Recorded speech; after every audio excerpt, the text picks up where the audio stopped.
नमस्कार दोस्तों, आज हम ब्याह शादी के रीति रिवाज बताएंगे। तो आज हम ब्योड़ा लेने जा रहे हैं। उसके लिए हम ये बेस तैयार कर लिया है, थाली तैयार कर ली, इसमें रुई और तेल का फुम्बा रख दिया है, बाकी सारी सामग्री डाल दी है। और एक बेस लेडीज़ का, एक जेंट्स का, और आखा लेके रवाना हो जाएंगे हम इसको लेने के लिए। और कुम्हार के घर के सामने जाके हम बेवड़े के पास जाके ये पूजा करेंगे। कुमारी की जो होते हैं ना, उनकी इसकी पूजा करके और फिर उसको नेक दे के, बेस वगैरह दे के, उसके बाद में हम बेवड़ा लेके आएंगे। तो 5 औरतें, 10 औरतें, 5, 11, 7 औरतें ये पूजा करती हैं यहाँ पर। उनका जो होता है कुम्हारों का, कुमावतों का जो जो कुम्हार होते हैं उनके यहाँ ये होता है, तो वहाँ पूजा करते हैं इसकी। पहले मौली वौली करके साखियाँ मानते हैं इसमें। और वो जो लेके आते हैं तेल का, रुई का फुम्बा जो लेके आते हैं, वो सहित वहीं वहीं रखते हैं। और पूजा में और प्रसाद भी रखते हैं।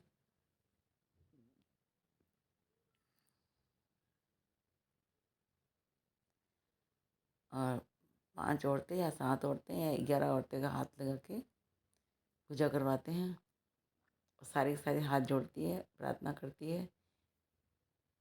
ये बेवड़ा यहाँ से लेके घर जाना पड़ता है सबको। और इसको खंडित नहीं करते, ये अशुभ नहीं होना चाहिए, इसको ध्यान से ले जाना चाहिए। भीड़ भड़ाके में धक्का मुक्की ना हो। ये डबल डबल बेवड़े जाते हैं घर पे, यहाँ से इसको नूत के लेके जाते हैं, यानी मान सम्मान से उनको घर पे लेके जाया लाया जा ले जाया जाता है घड़ों को। और जब घर की बहू और बहन बेटियाँ जो होती है शादीशुदा सुहागणी है, वो इसको ले जाती है। और सारी जो पूजा करती है वो सब अपने हिसाब से दक्षिणा दान करती है। इसको बोलते हैं बेवड़ा रसम।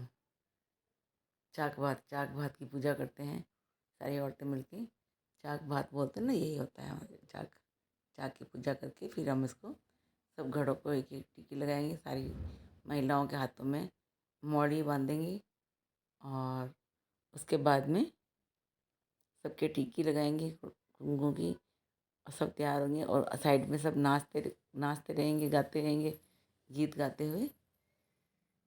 इस तरह से ये सारे घड़ों के एक महिलाएं सारे घड़ों के मौड़ी बांध देती गर्दन पे और टीका लगा देती है सबके। और 5 है, 5 सेट होते हैं, ये 5 छोटे 5 बड़े। इनको एक के ऊपर एक रख के ले जाया जाता है घर पे, सर पे रख के। और विधि विधान से लेके जाते हैं। बहू जब मैन बेवड़ा होता है उसको सोने का हार पहना के, या तो संवासनी का घड़ा होता है। जिस घर में शादी होती है ना, उस घर में जिस शादीशुदा संवासनी होती है बहन, शादीशुदा बहन का घड़ा जो हाथ में होता है ना, उसकी पहले पूजा करते हैं। और उसकी पूजा जवाई करता है। और जवाई को फिर उस टाइम नेक देते हैं 1100 100, जो आपकी इच्छा हो। ये नेक लगता है। मैंने तो अपने पाहुनों के 5,000 रुपये दिए थे। तो मेरे पाहुना बोले भी मेरे को बेटा नहीं पड़ूंगा। मेरे को तो 5,000 की आज वो दुनिया में नहीं है। उनकी याद बहुत आती है, लेकिन क्या करें, ये बेवड़ा की रस्म हमेशा याद रहेगी। मैंने कहा नहीं, तुमको ज़रूर दूंगी 5,000। तो इस उनको कहा कब कब मौका मिलता है लेने का। तो ये मान सम्मान जमाइयों का होता है।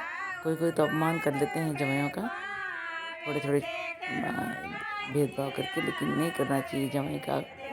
जो भी जवाई बड़ा छोटा घर में जो भी होता है, उन सबको टीका लगा के उनको सम्मान करना चाहिए। यही सम्मान के लिए वो आते हैं शादी में। कभी जवाई को बुलाया जाता है, उनको सम्मान जरूर करना चाहिए। इस तरह से उन जवाई का उन्होंने सम्मान किया है। और उनकी जो जैसा उनको चाहिए वो ऐसा दिया। ये मांग नहीं करते हैं, कोई कोई मांग करते हैं। जो ज़्यादा प्यारे जवाई होते हैं वही मांग करते हैं।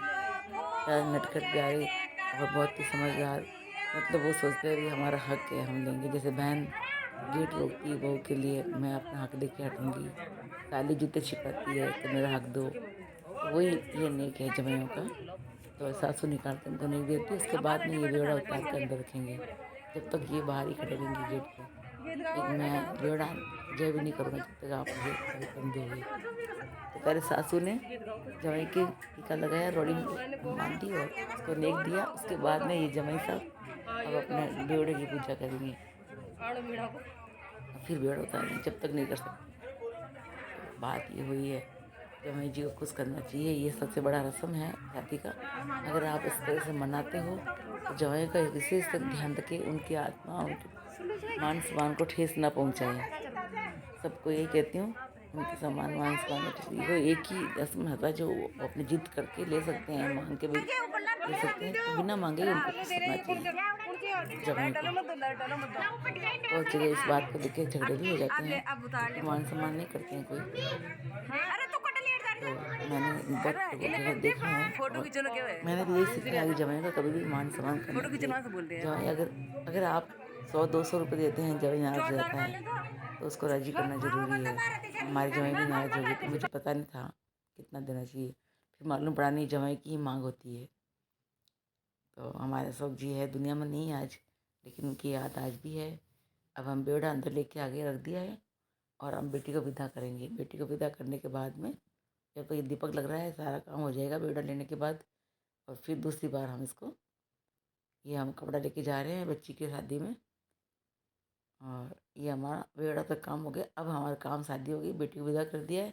बेटी विदा करने के बाद सारी औरतें आती है वापस, 7 औरतें होती है।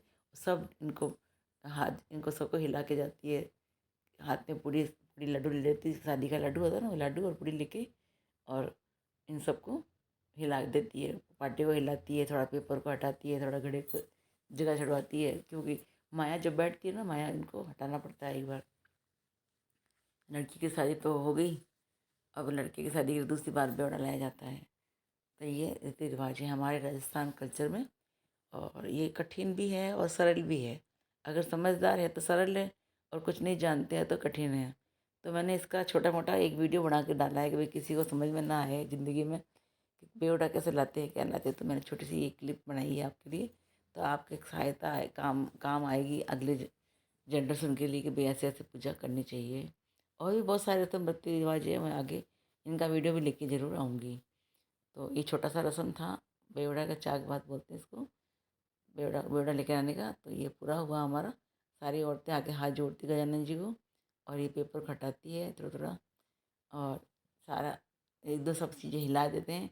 फिर इसको मंदिर में छोड़ाते हैं, या बेवड़े के ऊपर टाँड पे रख देते हैं, यानी ऊपर जो अलमारी होती है उस पर रख देते हैं। या इसमें से एक बेवड़ा पानी का भर के लेके आते हैं, वो भी मैंने रीति रिवाज का वीडियो आपके डाला हुआ है। नहीं तो फिर मैं इसके साथ ही इसको जोड़ती हूँ कि इसके ये हटाने के बाद ये पानी से भर के लाया जाता है। तो अगला आगे क्लिप में डालती हूँ मैं, याद आ गया है तो मेरे को समझ में आ जाएगी इसका क्या करें। तो इसमें से एक बेवड़ा भर के लाते हैं, बाकी ऊपर रख देते हैं सारे। अब ये मैं भी 7वें नंबर की लेडीज़ हूँ, और मैं भी इनको ला के, इनको हाथ जोड़ के बोलती हूँ, भैया हमारी शादी संपूर्ण हो गई है, अब आप खुश रहो, आशीर्वाद दो हमें, और हम आपको यहाँ से विदा करते हैं। तो ये रही हमारी बेवड़ा तक की रस्म। अब बेवड़ा के बाद में बेवड़ा भर के लेके आने की रस्म देखिए।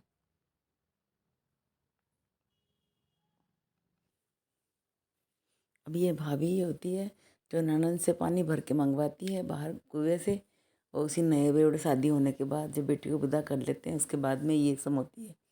तो ननद जाके पानी से घड़ा भर के लेके आती है, और जिसको विदा के अंदर लेते हैं भाई पानी का घड़ा भर के। और ये रस्म अलग होती है। जब हमारा सारा काम हो जाता है शादी शुदा, तो इसके ऊपर एक बेस रखा जाता है और दक्षिणा दी जाती है, और फिर इसको घड़े के उतार के मान सम्मान अंदर लेते हैं पानी भरा हुआ। घर में लक्ष्मी यानी गंगा, गंगा जो होती है लक्ष्मी की तरह होती है, उसको हमेशा घर में रहे और घर भरा रहे। जो घड़ा होता है ना भगवान का, जो बेवड़ा लेके आते हैं उसको भर के अंदर ले जाते हैं। तो ये रस्म दूसरी है, इसके बाद की रस्म है बेवड़े के बाद की। तो ये भी देखिए।